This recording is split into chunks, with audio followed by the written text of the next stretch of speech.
Graham, fan engagement is something you've spoken about before, and now the Ready to Listen initiative is being launched. Tell us a little bit about it. It really builds on what I started to talk about at the AGM back in December, which is the need for the club to openly engage with the wider Rangers supporter base. And this is a tangible first step in the club coming out to the worldwide fan base, seeking input, asking for suggestions on areas of priority to them, what they're looking for from the club, what the club can be doing to engage in a much more productive manner. And this is, as I say, a tangible first step in us coming out to talk to the wider fan base. I have, over the past couple of months, spoken with representatives of the major fan groups, but also a wide cross-section of individual supporters who are not affiliated to any particular organisation. And the message that's come through loud and clear has been a desire to engage with the club.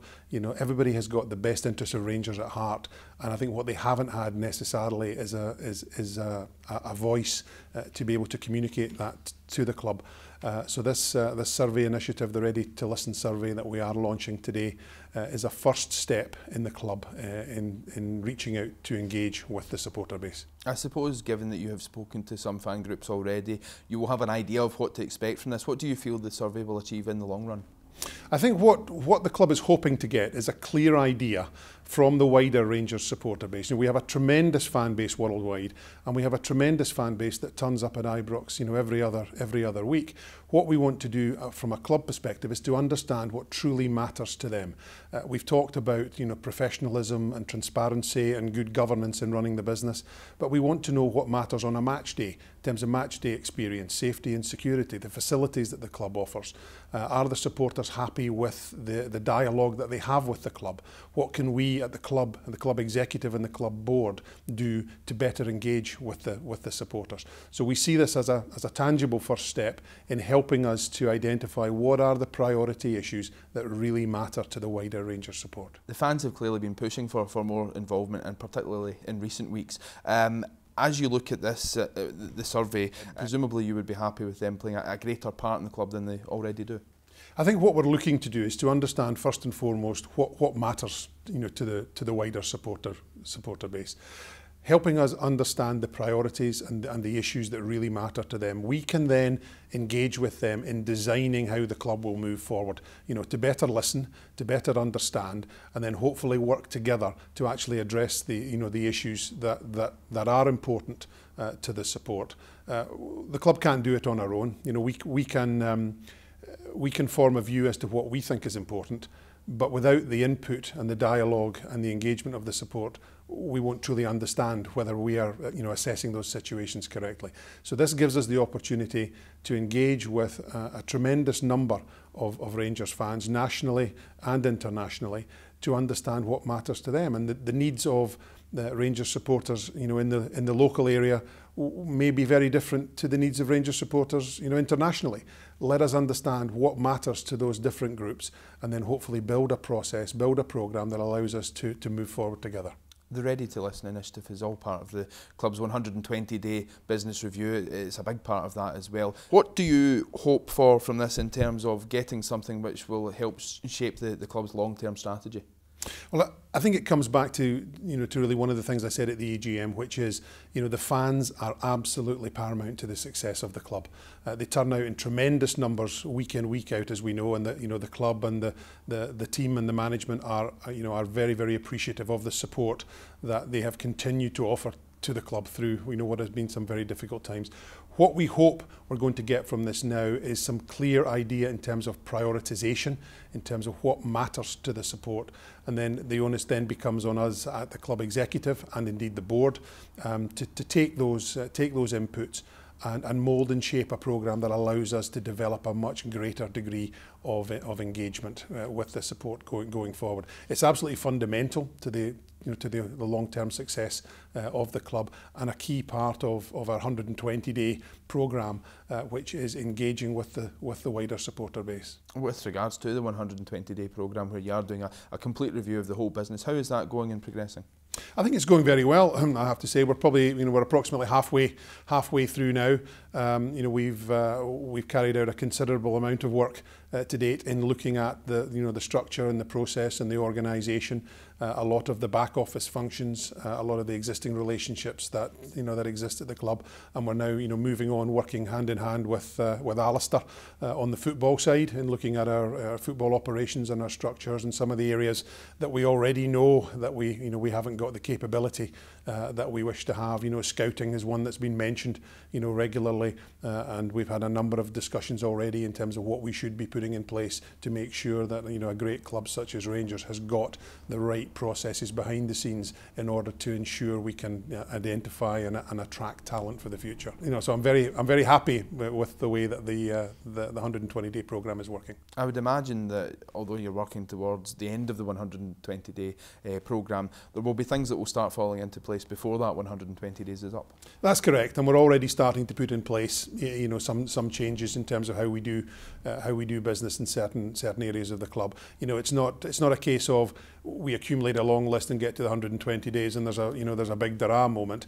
We're actually looking to put in place changes as we work our way through the programme. This survey is a big part of that, as we touched on earlier. How many people are you looking to have completing this, because it is going out to an awful lot of people?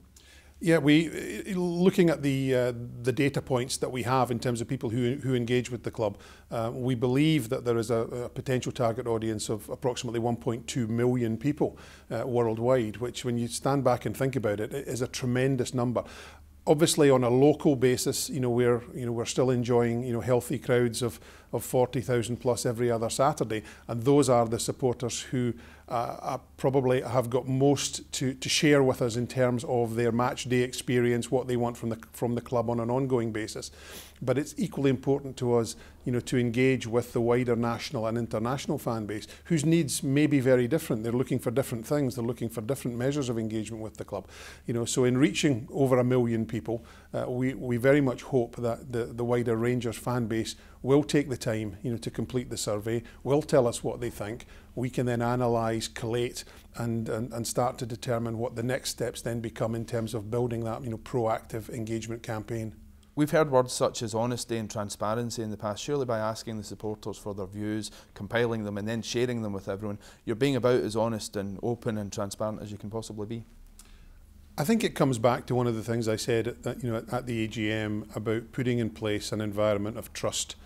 Professionalism and integrity in terms of how we run the business, trust from the fans, trust from the supporters, trust from the shareholders, that the executive team, the board, myself, are doing the right things for the long-term, development of Rangers Football Club. Fans absolutely, key to that. Without the fans, the club doesn't exist, and we absolutely need to have their engagement. We need to have their support, and this, as I say, is a real first step forward in helping the club truly understand what matters to them, such that we can then develop a programme that allows us to engage. How pleased have you been with your own relationship with the supporters? You asked for their patience at the AGM to conduct this review of the business. They've given you the time as well, and they've continued to turn out in large numbers, as you've already touched on, to support the team at Ibrox every other week. I think the support have been tremendous. I have to say, at a personal level, I've met a huge cross-section of Rangers fans on an individual basis and as part of small groups, and the support that they're giving to me personally, to the board, is quite clear to see. I think the common issues that come out from discussion with the wide range of supporters are, they want to know that their club is being run in the right way. They want to know that their club is here for the long term, that it's going to be a sustainable business. Yes, they want on-field success. They want a team that's playing attractive football, and if you look at where we are, positionally in the league, and indeed, some of the younger team performances as well, we've got a lot to feel, very positive about in that regard. But more than anything, they want, the supporters want to know that their club is in good hands. They want to know that it's been run for the right reasons. And I've been very impressed with the support they've given to me personally, and indeed to the board as we move through the rebuilding process. With regards to a sustainable future, one question mark which continues to hang over the club is the prospect of administration, and there are certain people who seem to be working quite hard out with the club to push the idea that that is a possibility. Where do Rangers stand on that at the moment? Because I think it's important that it's nipped in the bud once and for all. I think it's important to say that, you know, the board, you know, myself, the executive team are working very hard, you know, to rebuild the club. We're midway through our 120-day review in terms of every area of the business. But what I can categorically say, you know, to all Rangers fans worldwide is that there is no threat of a second administration. You know, we are working our way through the business in a very logical and organised fashion. And sometimes it's, you know, it's difficult to come out and rebut, you know, every element that is put out in the press in terms of, you know, potential administration. But, you know, let me put that to bed, you know, once and for all. You know, we are absolutely focused on the long-term sustainability, the long-term success of Rangers Football Club, and supporters should not be concerned by some of the ill-informed comment that they're reading in the media. There's been speculation about your own future as well. When I turn up at work every morning, your car's already there, and when I leave, it's usually still sitting there. That's not the actions of a man who looks like he's trying to get away from the club or is on the brink of leaving. You're clearly working very hard, and I think it's important also that you get that message out to people that you're not in a hurry to get away from Rangers, yet you're here very much for the long run. Oh, absolutely, absolutely. You know, I knew exactly what I was, you know, getting into when I agreed to come and join the club. My position today is no different from then.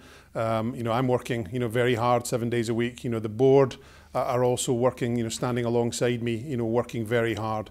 A lot of work going on behind the scenes. We are all, you know, totally committed to the long-term success of this club. So there's no threat of people walking away. You know, so no doubt about that. There are so many things going right on the park now for Rangers. The Ready to Listen initiative clearly is aimed towards the continued move towards a better future for Rangers, and clearly it's something that you want to be a big success. Yeah, absolutely. You know, I think there's, as you rightly said, there's a lot to feel very positive about on the football field, and at the end of the day, we are a club that's in the business of winning football matches. You know, that's what we're here to do. Part of what we're trying to do as part of our overall business review is look at the business, the structures and all the process, everything that sits around making this club successful, making it successful now, making it successful in the future, and ensuring its long-term stability. Youth development is a key element, you know, in that long-term success.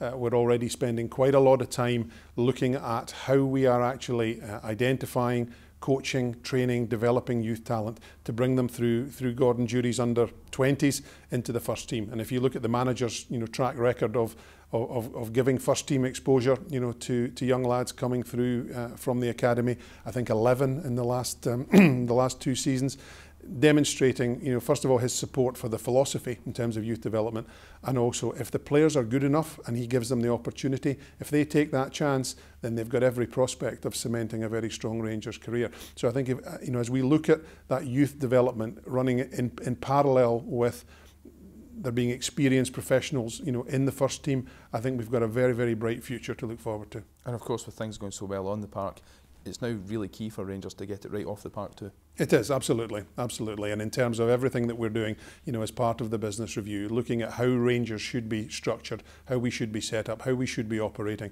returning the club to a lot of the values that it's famous for in the past, you know, which is, you know, integrity and professionalism, doing the right thing. You know, we want people to be looking at Rangers Football Club, you know, from the outside, looking at what we do and how we do it, and saying these guys clearly know what they're doing, and they're doing it in the right way. And that's, you know, critical to my vision for how we move the club forward.